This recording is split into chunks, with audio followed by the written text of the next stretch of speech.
What's up guys? Welcome back to my channel. If you are new here, I'm Shanday Lee and I make tutorials para mapaganda natin mga phone natin nang walang gastos. So kagaya nito yan, sa screen ko ngayon yung application ko. So sobrang gandang tingnan. So for today's video, I'm gonna show you how to make your application icons look aesthetic and premium. 100% the free. Yes, you heard that right. Libre lang po ito and no need to buy expensive launchers or pro versions.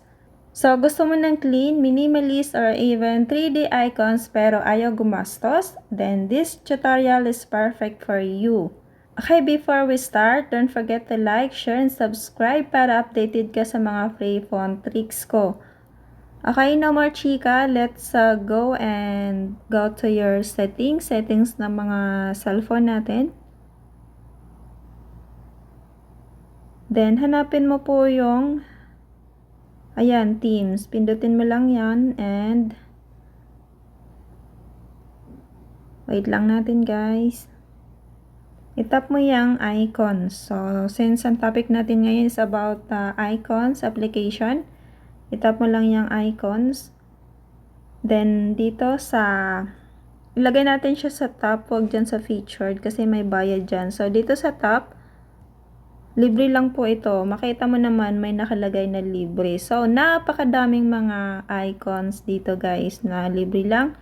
Ayan, mamili ka lang dyan kung ano yung nagustuhan mo. Pwede mo siyang i-tap para makita mo talaga kung maganda ba talaga. Mamili tayo dito. For example, ito.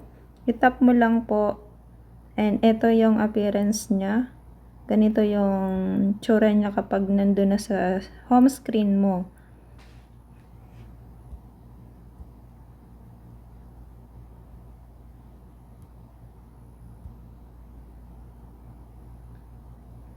Ayan, mamili ka lang po anong gusto mong i-download. And then kapag nakapili ka na,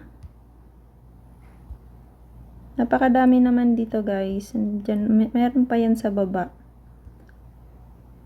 Then, for example, this one. Ito, mga prutas. I-tap mo lang po yung download.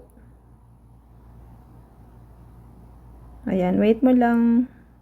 I-tap mo lang po yan.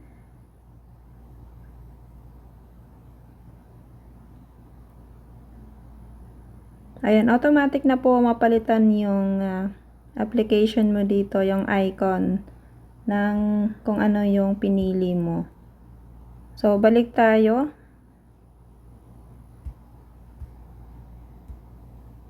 And basta mag-download ka lang po and pwede mo naman makita dito sa, itap mo lang yan 3 lines. And then, my stuff. Then, pindutin mo po yung icons.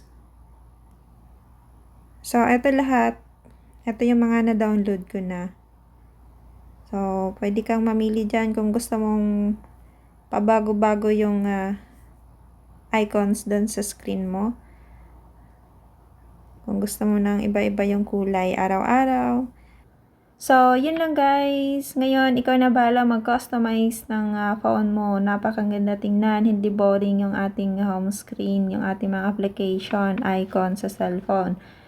So, tandaan nyo, hindi kailangan ng pera para gumanda ang cellphone. Diskarte lang talaga. So, kung nagustuhan mo, nasuportahan mo ang aking video, paki-like at subscribe. Libre lang din po yun. Charis! So, that's it. Thank you so much for watching. Don't forget to like, share, and subscribe. Bye-bye!